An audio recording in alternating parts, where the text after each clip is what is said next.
Hi, sweeties. How are you doing? Welcome to Naya Sing.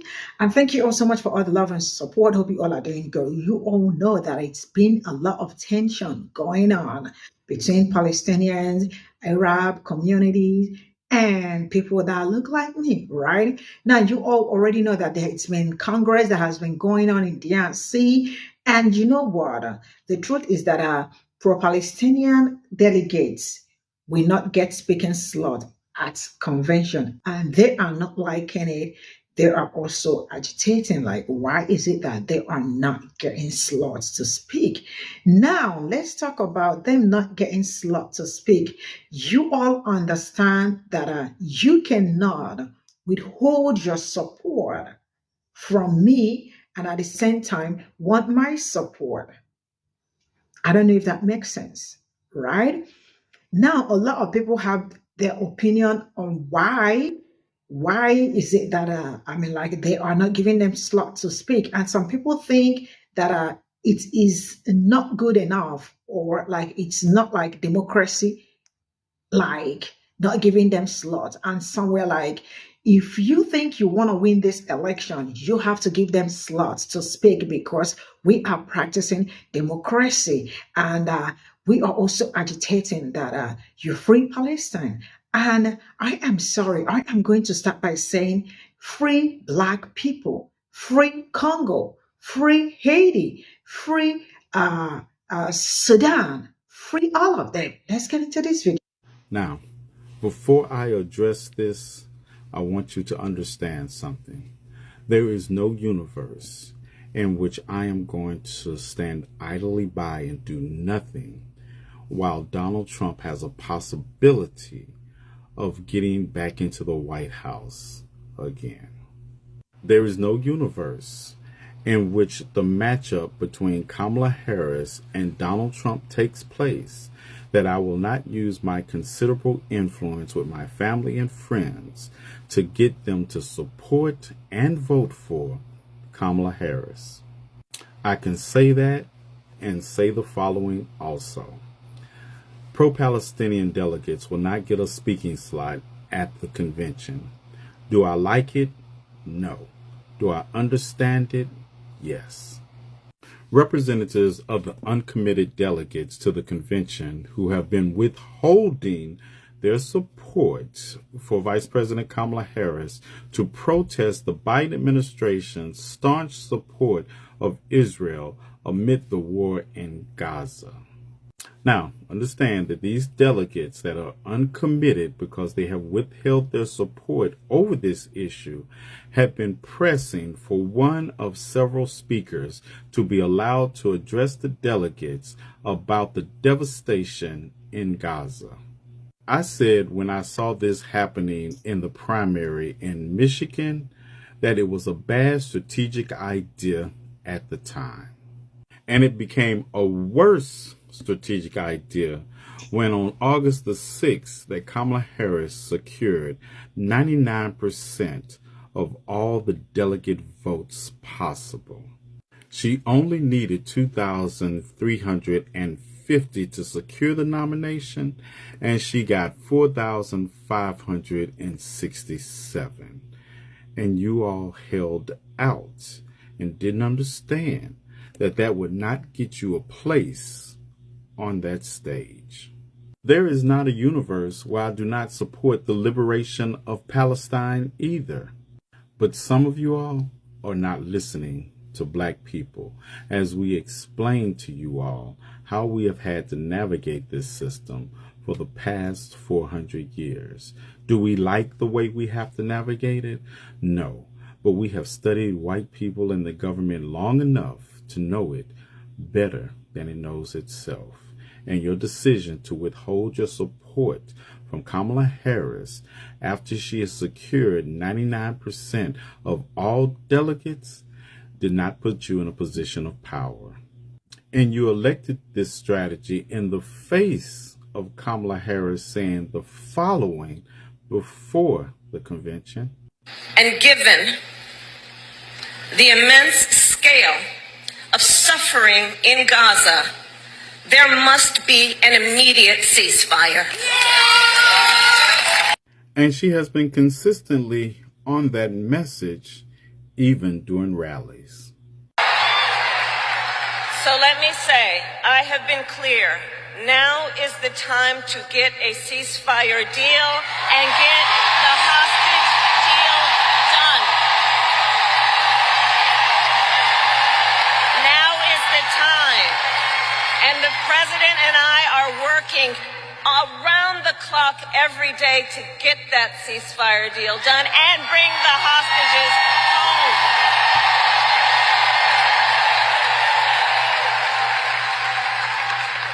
So I respect your voices, but we are here to now talk about this race in 2024.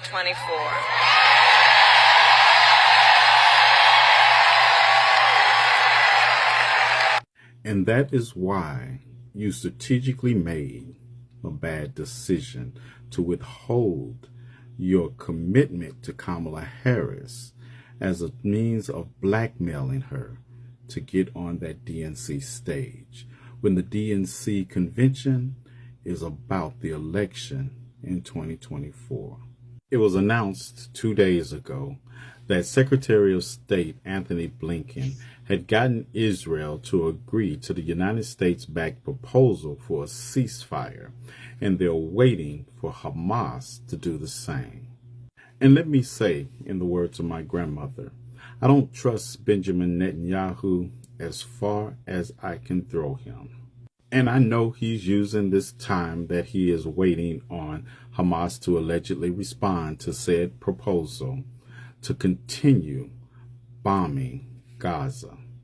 This situation is more complicated than some of you all make it seem, because unless you want the United States to invade Israel or Gaza, a ceasefire is not going to take place, no matter how many in the international community call for it, until the true forces involved stop firing at each other.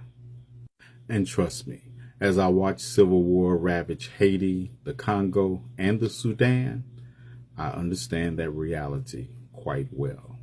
And Gaza has been had the international community in a chokehold of attention since October the 7th. And in closing, I'm going to paraphrase another one of my grandmother's sayings. Because no matter how much we want Palestine to be liberated, we cannot help you fill your cup until we fill our own, whether we like it or not. That is the reality of this situation.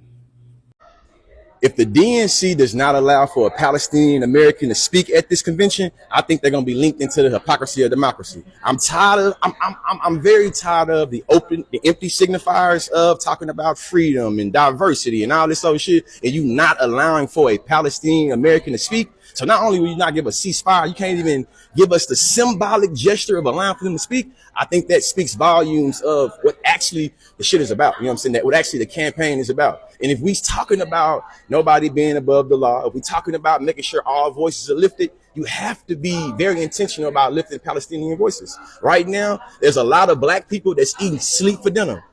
They having to choose between paying a bill and eating. But our government is sending billions of dollars to a foreign government. But you can't get no food, though. You feel me? So when we start thinking about what's happening here at the DNC, there's a lot of conversations about uncommitted voters. There are different swing states that was uniquely impacted based off of how Muslim Americans and Arab Americans showed up. If Vice President Kamala Harris really want to win this election, you can lay it down right now by at least allowing for them to speak. If you can't even give them the ability to speak, I think that it's indicative of them. It illustrates how you don't really care about all voices, and that you really selective in who you think matters and who you think don't matter, which sounds a lot like the Republicans, your political ops. With all that being said, you feel me? We have foreign entities that's impacting black elected people. Representative Cori Bush, Representative Jamal Bowman. These is black folks that care about black people that literally got pushed out that position because they pissed off the foreign government. Allow for to people, I'm hosting this right now too. To the DNC people, if you do not allow for any Palestinian voice to be on that main stage, I'll remember that shit forever.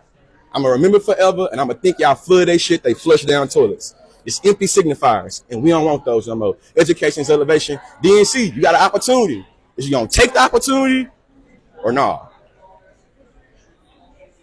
Man, the reason why I came to the DNC is because I'm concerned with the social, political, economic reality of how black people are living. And what I know is that it's individuals within this whole campaign, within this organization, that actually have the same thoughts and feelings about how black people are living, especially when it comes to like policy, man. So being here at the DNC, it's been a very insightful experience. Definitely got a lot of mixed feelings, but ultimately I'm glad I came. I've been able to meet some people that I know I wouldn't have had contact with if I wouldn't have been here. And being a Texan, being from small town Texas too, you don't really get to see a lot of Democrats. You don't really get to necessarily work with them. You feel me? So not necessarily saying that I'm gung ho this, that, and the other, but being able to be here is it's important because I know that whether I like them or not, I have to abide by their policies. So for me, it's like, how can I impact what they got going on, knowing that whether the person I want to win wins or whether I don't do nothing, them policies can be on my ass. You know what I'm saying? So shout out to y'all.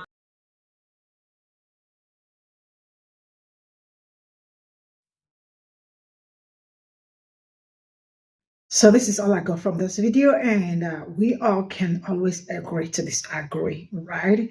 Now, let me tell you something. If you are uncommitted, why would you be given an opportunity to speak, right? You do not want to associate with somebody. Why would I give you an opportunity to speak? And sincerely speaking, Kamala Harris might actually not be aware that they are not even going to speak. That is another one, right? The truth is that these people that are looking for an opportunity to speak up, they withdrew their support for her. I don't know if this is making sense. You are seeing, you kind of see me struggling. You're seeing me struggling, and you have the opportunity to help me rise, and you are not doing anything about it. Immediately I rose, or immediately you feel like there is something good coming out, and now you want to speak. So what are you coming out to speak? Like Mr. T. Nevin said, I love how he explained that in as much as he did not like the fact that they did not speak, right? He at the same time understood. Now, let me get into consciously. Consciously is the second speaker, right? Consciously is busy saying free Palestine. Are Palestine the only ones that needs freedom? It's really amazing how sometimes I feel like we just want to be in everybody's space. Enough. I think it's enough of wanting to be the good person or wanting to be in somebody's book. You are telling Kamala Harris, see, let me tell you something. In politics, you cannot be everybody's friend. That is something you all need to know. And there is no permanent friend, and there is also no permanent enemy, right? If we are not going to talk, we're not going to probably not going to talk. It might not take time, but for that period. Okay, now consciously is out here talking about free Palestine. Do you think black people do not need freedom at the same time? You think it's only Palestine that needs freedom? See, do not get me wrong. This is me saying my mind. My mind might also not be your mind. So you can always express yourself in the comment section. That's why there is comment section where we can talk about our mind, right? Nobody's going to judge you. I will not say anything. I probably will read past, or we might engage on that, right? We also need to be free. I did not hear consciously talking about Sonia Massey, right? Or police brutality, or everything going on, over policing in black. I did not hear all that from him, but he is so keen telling us that if you really do need to win this election, you have to lay down for other people, right? And you also have to, also bring them in like they are the only ones going through it. See, enough of all this fantasy, no more kumbaya, enough of it, right? In as much as I wanted Kamala Harris to win, and if she also doesn't win, there is nothing we can do. But you all already know who I am rooting for, and you all already know whom you all rooting for, right? I am not going to tell you whom to vote and whom not to vote for. No, I don't do that here, right? But coming out here to scream free Palestine, it's like you not being aware, or like consciously or unconsciously knowing that, I mean, Black people have been going through it all this while too. And if there are people that also need freedom, we are also one of them. Like I said, we can agree to disagree, right? I am not attacking him, but I am at the same time saying that we all need help. Now, the people that you all are saying that need help, I do not even see them coming out anymore to do a lot for themselves, right? The people that anchored the protest and the awareness, all of a sudden they said that the people that anchored everything did not do enough, right? Why? Because these people actually left the people that they were supposed to be talking to. I mean, they want to, should I say attack? I don't know if attack is the right word. I think it's like a huge, not even a huge, like, it's in kind of strong. But why are they not attacking all these people that have been the ones doing all this, right? Why are they not attacking them? Then why is it that Black people are the ones that they felt like, we can target these people and get that down, like they are the only ones that are like that in the world? Because I see other people, even some never even spoke up.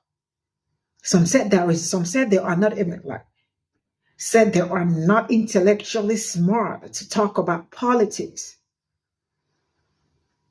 And the people from my own community that also said, I probably might not be able to talk about this, but I am going to talk about it no matter how you say it, or continue to repost, right? They felt like or people that look like me are being stupid, or they don't have something doing. Probably they are jobless, right? Like Mr. T. Nathan said, we've been filling your cup, right? And and our own is not yet full. So it is time for us to go and get our cup full.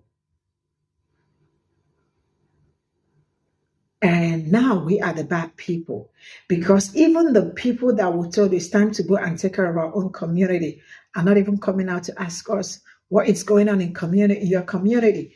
Do you need help? How can we assist you? No, that is not the problem. The problem they are having right now is because that we decided that we are not supporting anybody anymore, and then we are the bad people. They have left their own government. I mean, all of a sudden we became their government, right? Black people became their government. Black people also became the Israelis that were also affecting them, because they left the people that they were supposed to be talking to the people, to the only supporter they had. So how is that even sensible? I see a lot of them ramble like, rattlesnake. I see them, some said the only person you are going to trust is Allah. And when I see people talk like that, I feel the only thing that comes to my mind is a low mentality. When people do not have, when their mentality is kind of poor. Because I cannot understand how people wake up one day and refuse to understand that I have been standing by you all this while, like all this period, but can I take a break? When did that become problem? So the moment, if they are reasonable people, the moment my own people decided to take a break, they will pick up from where we stop and continue the revolution of whatever they are seeking for. But no, immediately we left. They said, okay, it's also time for them to pack their load. Meaning that, They were not even doing anything. We were the ones also feeling them. But we have to feel our own selves before feeling any other person. And that is not a bad thing to do. It's not a bad thing to do. So sometimes I rarely disagree with people when they teach. But now, this is what I am saying. We can agree to disagree. Consciously, it is your opinion, which I absolutely appreciate. Good, great opinion. But we also need help. Black people need help too. The same way everybody is seeking, looking for liberation is also the same way. I mean, Black people are not privileged, like, because when America, they think that Black people are privileged. That is how they say it and how they assume. But that is not what you all think. You all really need to calm down and dive deep into history so you all can understand, right? So, free Black people, free Congo, free Haiti, free Sudan. We all need that freedom, right? And also free my own people, free Black people too, from police brutality, from over policing, from redlining, from all of it, from that systemic racism, from that system that the mantle that is still, that we are looking for a way to dismantle, for all of it, from free my own people from Project 2025. Because there are so many things we can talk about that is affecting my own people that we are not always talking about when we go to where we are supposed to speak. Then it looks like the only thing we do is keep speaking for people, and then we don't speak enough for ourselves. See you all in my next video. Bye for now.